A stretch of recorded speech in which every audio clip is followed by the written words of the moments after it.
رات کو میں مبارکباد پیش کرتا ہوں اور دیگر ان کے ساتھ تعلق رکھنے والے جنہوں نے اس مکان کے اندر آ کے رونق افروز ہونا کرنا ہے۔ میری مراد حضرت مولانا قاری حبیب الرحمن صاحب، حضرت مولانا قاری مطیع الرحمن صاحب، اور ابھی جو قاری صاحب تلاوت فرما رہے تھے غالباً قاری عمران شاکر صاحب نام ہے ان کا، قاری حسین شاکر صاحب، بہت ہی خوبصورت آواز میں انہوں نے قرآن پاک کی تلاوت کی، بڑی خوبصورت آواز میں نعت شریف بھی سنائی،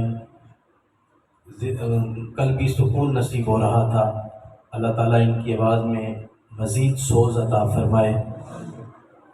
تو محترم حاضرین،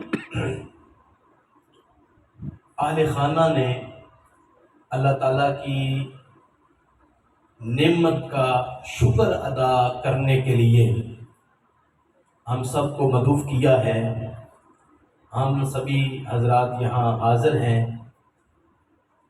یہ نعمت انہیں مکان کی شکل میں ملی ہے۔ اللہ تعالیٰ کی بے شمار نعمتیں ہیں، اگر ہم ان کا حساب کریں تو ہم حساب نہیں کر سکتے۔ قرآن مجید کے اندر اللہ پاک نے فرمایا وَإِن تَعُدُّوا نِعْمَتَ اللَّهِ لَا تُحْصُوهَا، میری نعمتیں اتنی ہیں اگر تم گننا شروع کر دو تو تمہاری گنتی ختم ہو جائے، میری نعمتوں کی تعداد ختم نہیں ہوگی۔ یہ مکان ملا ہے، اس مکان کی نعمت، یہ نعمت کی صورت ہے، اس کا شکر ادا کرنے کے لیے آج محفل پاک کا انعقاد کیا گیا ہے۔ اللہ پاک نے قرآن پاک کے اندر کیا خوبصورت لفظ بیان فرمائے، لَإِن شَكَرْتُمْ لَأَزِيدَنَّكُمْ، تم میرا شکر ادا کرو میں اور نعمتیں عطا کروں گا۔ اللہ اکبر۔ پتہ چلا اگر ہم چاہتے ہیں کہ اور نعمتیں ملیں تو اس کے لیے شکر ضروری ہے، اور آج کی اس محفل پاک کا مقصد بھی اللہ کا شکر ہے۔ میرے استاد گرامی، استاد الکل، امام مصطرف والنحو حضرت مولانا علامہ حافظ نذیر احمد جلالی صاحب، جن کی عمر اس وقت تقریباً 90 سال کے قریب ہے، ان کی محفل میں بیٹھنے سے بھی بڑا ہی سکون ملتا ہے، اور جب بھی کوئی دوست ان کے پاس جاتا ہے میرے ساتھ تو کہتا ہے یار ان کی محفل میں بڑا ہی سکون ملتا ہے۔ اور استادوں کے پاس جو بھی جائے کوئی نہ کوئی نصیحت ضرور فرماتے ہیں۔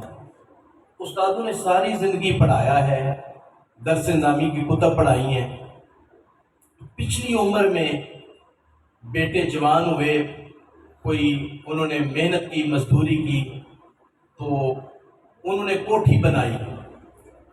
استاد فرماتے تھے کوئی اگر پوچھے نا کہ آپ کہاں رہتے ہیں، کیونکہ پہلا مکان تو چھوڑ دیا تھا، وہ چھوٹا سا مکان تھا، اب مجھے کوٹھی کا نام لیتے ہوئے شرم آتی ہے کہ مجھے جھجک محسوس ہوتی ہے، اور میں پھر بھی کوٹھی کا نام نہیں لیتا، یہ عاجزی ہے نا جی۔ تو میں کہتا ہوں فلاں جگہ پہ میرا مکان ہے۔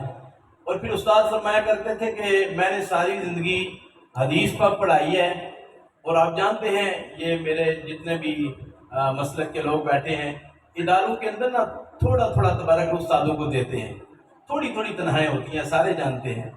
یہ جس طرح ہوتا ہے نا جس اسکولوں کے اندر نظام گورنمنٹ کی تنخواہیں اس طرح نہیں ہوتی، بالکل ہی تھوڑا سا تبرک ہوتا ہے۔ تو استادوں نے اسی تبرک کے ساتھ ساری زندگی پڑھایا ہے۔ تو بچے جوان ہوئے، کوٹھی مل گئی، تو استاد فرمانے لگے میں نے دین پڑھایا ہے، اللہ تعالیٰ نے پینشن کی صورت میں مجھے کوٹھی عطا فرما دی ہے، میرے پیسے جمع ہوتے رہے ہیں تو مجھے یہ کوٹھی مل گئی ہے۔ تو ہم اللہ تعالیٰ کی نعمتوں کا شکر ادا کریں، کوٹھی ملی ہے تو شکر ادا کریں، گاڑی ملی ہے تو شکر ادا کریں، جو بھی نعمت ملے دل میں عاجزی آنی چاہیے، دل میں غرور نہیں آنا چاہیے، کیونکہ اگر ہم اللہ تعالیٰ کی نعمتوں کا حساب لگانا شروع کریں نا جی، ہم کسی ایک نعمت کا بھی شکریہ ادا، میں ایک اس پر حدیث پاک عرض کر دیتا ہوں، آپ خود محسوس کریں گے کہ اتنی نعمتیں ہیں، ہم نے تو آج تک کسی ایک نعمت کا بھی شکریہ ادا نہیں کیا۔ حدیث پاک میں آتا ہے کہ ایک بندے نے 400 سال عبادت کی، اس عبادت کے اندر خشوع بھی تھا، خضوع بھی تھا، للہیت بھی تھی، اخلاص بھی تھا، محبت بھی تھی، ریاکاری کا نام و نشان تک نہیں تھا، محبت ہی محبت تھی، للہیت تھی اور خشوع و خضوع میں ڈوبی ہوئی عبادت تھی۔ اس قدر محبت کے ساتھ اس اللہ کے نیک بندے نے 400 سالہ عبادت کی مسلسل۔ حدیث پاک میں آتا ہے جب آخری وقت آیا نا جی، اس کا آخری وقت، اللہ رب العزت نے مہربانی فرمائی، فرمایا پیارے جبریل، اس بندے نے میری محبت میں آ کے اتنی عبادت کی ہے، اسے جا کر پوچھ لو اگر کوئی تیری آخری خواہش ہے تو بیان کر دو، ہم تیری خواہش پوری کر دیں گے۔ جبریل علیہ السلام تشریف لائے، اللہ تبارک و تعالیٰ کا پیغام دیا، کوئی آخری خواہش ہو تو بیان کرو۔ اللہ اکبر، جس بندے نے 400 سال عبادت کی ہے، اس بندے نے کوئی دنیا تو مانگنی نہیں تھی، کوئی اور نعمت تو مانگنی نہیں تھی۔ تو جب اسے پتا چلا کہ میرا آخری وقت آ گیا ہے، جبریل علیہ السلام نے پوچھا تو اس اللہ کے نیک بندے نے کہا، اگر میری آخری خواہش پوری کرنا چاہتے ہو تو میرے دل کی آخری خواہش یہ ہے کہ میری روح سجدے کی حالت میں نکالی جائے، میری روح کو سجدے کی حالت میں نکالا جائے۔ اللہ تبارک و تعالیٰ نے اس کی دلی خواہش کو پورا فرما دیا، سجدے کی حالت میں روح کو نکالا گیا، بندہ فوت ہو گیا۔ معراج کی رات نا جی، معراج کی رات امام الانبیاء صلی اللہ علیہ وآلہ وسلم جب اللہ تبارک و تعالیٰ کا دیدار کرنے کے لیے لامقام کی بلندیوں پہ تشریف لے گئے تو اس کی قبر کے قریب سے گزرے تو جبریل علیہ السلام نے ہاتھ باندھ کے عرض کیا، حضور یہ اس بندہ مومن کی قبر ہے جس نے 400 سالہ عبادت کی ہے اور اس کی آخری خواہش تھی کہ میری روح سجدے کی حالت میں نکالی جائے۔ اے اللہ کے پیارے محبوب، روح تو سجدے کی حالت میں نکالی ہے، مرنے کے بعد آج بھی سجدے کی حالت میں پڑا ہوا ہے، قبر کے اندر بھی سجدے میں پڑا ہوا ہے۔ خود آپ سوچیں، جس نے 400 سالہ عبادت کی ہے، پھر مرنے کے وقت سجدے میں تھے، روح نکالی گئی ہے اور مرنے کے بعد بھی سجدے میں، قیامت تک سجدے میں، ابھی بھی آج بھی وہ اللہ کا بندہ سجدے میں پڑا ہوا ہے۔ جب قیامت کا دن ہوگا نا، میرے آقا علیہ السلام نے فرمایا، اللہ پاک فرمائے گا، اے بندے میں تجھے اپنی رحمت سے جنت دیتا ہوں، میں تجھے اپنی رحمت سے جنت عطا کرتا ہوں۔ آگے سے بندہ کہے گا، یا اللہ ابھی بھی رحمت سے؟ اللہ پاک فرماتا ہے، تو چاہتا کیا ہے؟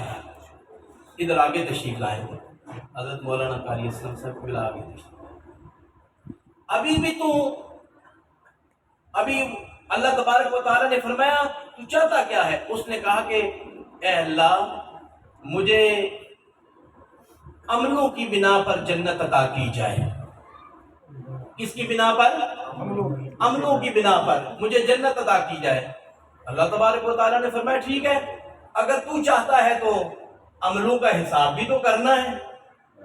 اس بندے کے دل میں خیال تھا 400 سالہ عبادت کی ہے تو سجدے کی حالت میں نکالی گئی ہے اور قیامت تک میں سجدے کی حالت میں پڑا رہا ہوں، اس قدر میں نے اللہ کی عبادت کی ہے، اب تو مجھے عملوں کی بنا پر ہی جنت ملنی چاہیے۔ اللہ کے محبوب فرماتے ہیں، اللہ پاک فرمائے گا فرشتوں ٹھیک ہے، عمل ایک پلڑے میں رکھو، ظاہر ہے جو میں نے نعمتیں بخشی ہیں اس کا حساب بھی تو لینا ہے، بغیر حساب کے تو کام نہیں ہونا۔ اور جو میں نے نعمت عطا کی ہے نا جی جسم کے اندر، آپ جانتے ہیں آنکھ نعمت ہے، زبان نعمت ہے، کان نعمت ہے، ہاتھ نعمت ہے، پاؤں نعمت ہے۔ زبان نہ ہو تو ذائقہ نہیں آتا، آنکھ نہ ہو تو بندہ دیکھ ہی نہیں سکتا، کان نہ ہو تو سننے والی نعمت سے محروم، ہاتھ نہ ہو تو پکڑنے والی نعمت سے محروم، پاؤں نہ ہو تو چلنے والی نعمت سے بندہ محروم ہوتا ہے۔ اللہ پاک فرمائے گا اچھا ٹھیک ہے، اس کو عملوں کی بنا پر جنت میں بھیجتے ہیں۔ اے فرشتوں، اس کے جسم میں نے آنکھیں رکھی ہیں، اس کی ایک آنکھ ایک پلڑے میں رکھو اور اس کے ساری زندگی کی عبادت ایک پلڑے میں رکھو. جب فرشتے حکم کی تعمیل کریں گے، حدیث پاک میں آتا ہے آنکھ والا پلڑا وزنی ہو جائے گا. آنکھ والا پلڑا وزنی ہو جائے گا. بندہ تعجب میں مبتلا ہو جائے گا، حیران ہو جائے گا یہ بنا کیا ہے.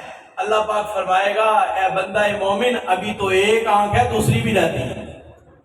ابھی تو کان بھی رہتے ہیں، ابھی تو ہاتھ بھی رہتے ہیں، ابھی تو پاؤں بھی رہتے ہیں، ابھی تو تیرا پورا وجود رہتا ہے، ابھی تو سارے جسم کا میں نے حساب لینا ہے. اللہ اکبر. آگے سے اللہ کے محبوب فرماتے ہیں وہ آنکھوں میں آنسو بہا کے عرض کرے گا مولا مجھے سمجھ آ گئی ہے، میں عملوں کی بنا پر جنت میں نہیں جانا چاہتا، تیری رحمت سے جنت میں جانا چاہتا. تو اللہ تبارک و تعالیٰ اپنی رحمت کے ساتھ اسے جنت عطا فرما دے گا. اور اسی لیے میرے آقا علیہ الصلوۃ والسلام کا فرمان ہے میری امت دو وجہ سے جنت میں جائے گی. ایک حصہ اللہ کی رحمت سے جنت میں جائے گا اور ایک حصہ میری شفاعت سے جنت میں جائے گا.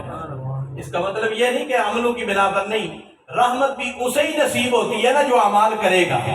نبی کی شفاعت اسے ہی نصیب ہوتی ہے جو اعمال کرے گا. تو حضور نے فرمایا کچھ تو وہ ہیں جو اللہ کی رحمت سے جنت میں جائیں گے اور کچھ وہ ہیں جو نبی کی شفاعت سے جنت میں جائیں گے. آخری بات کہہ رہا ہوں، یہ نعمت ملی ہے کوٹھی کی شکل میں، تو محترم اسحاق صاحب اللہ کا شکر ادا کرنے کے لیے سب کو بلایا ہے تاکہ میں اللہ کا شکر ادا کروں کہ مولا تیرا احسان ہوا ہے، تو نے سر ڈانپنے کے لیے مجھے مکان عطا کیا ہے. تو جب یہ نعمت نہیں نہ ہوتی ان سے پوچھو جو کرایہ دار ہیں. یقین فرمائیں کہ جب کرایہ دیتے ہیں نا جی، اگلا مہینہ پورا پڑا ہوتا ہے، پہلے دن سے سوچنا شروع کر دیتے ہیں، تھوڑے تھوڑے پیسے ایک طرف رکھتے ہیں.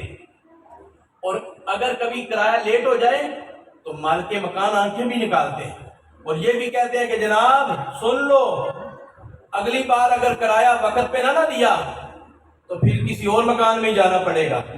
یہ باتیں سننے میں ملتی ہیں یا نہیں ملتی؟ یہ ملتی ہیں.